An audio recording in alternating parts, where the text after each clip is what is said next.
Hi, my name is James Horncastle. I'm the Guardian Football YouTube channel's Serie A expert. If you haven't subscribed yet, be sure to do so. Here are my 5 things ahead of this weekend in Italy. Fernando Torres scored his first goal on his first start for Milan with a magnificent header. He got them back into the game against newly promoted Empoli. They were 2-0 down. They came back to draw 2-2. Milan's defence still causing them some concern ahead of Sunday's game against C.F.C. It was another set piece, which was their undoing.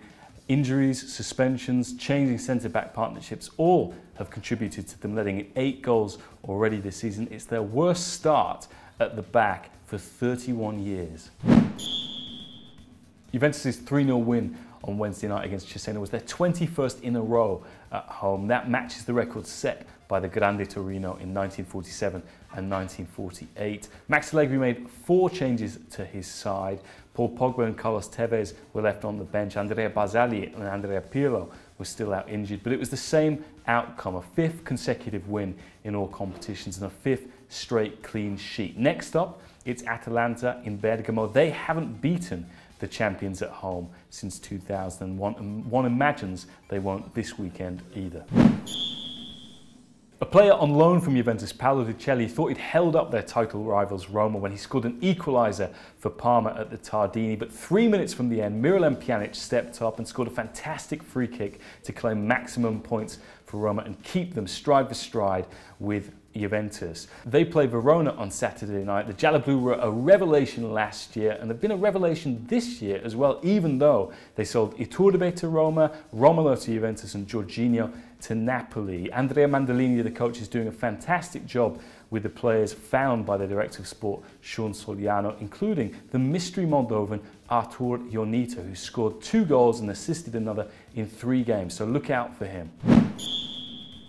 2-0 up on Wednesday night, the pressure seemed to be easing on Rafa Benítez and his Napoli players, but they allowed Palermo back in. Andrea Belotti scored twice and Franco, the mute Vasquez, hit the net again, silencing the San Paolo crowd. Benítez claims his job isn't at risk, but with his defence still yet to keep a clean sheet, you can bet that this week's game against Sassuolo won't be without complications.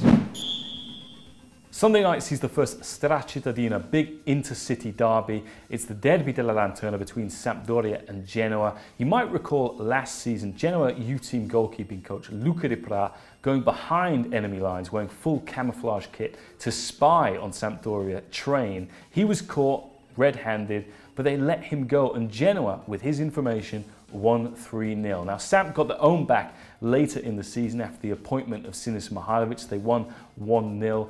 Both of these teams have started this campaign reasonably well, so Sunday night's game at Marassi promises to be a great spectacle. So those are my talking points ahead of this weekend in Serie A. Let me know what yours are in the comments below. Do you think Mihajlovic will get one over Gasperini in the Derby della Lanterna? Remember, if you haven't subscribed to the channel yet, you can do so by clicking on the link. There are other great previews of the weekends of Ligue 1 from Julien Laurens, La Liga from Andy Brassel, and the Bundesliga from Raphael Honigstein. So why not check those out and check back with me at the beginning of next week when we'll be wrapping up everything that's happened in Serie A. So join me then and ciao for now.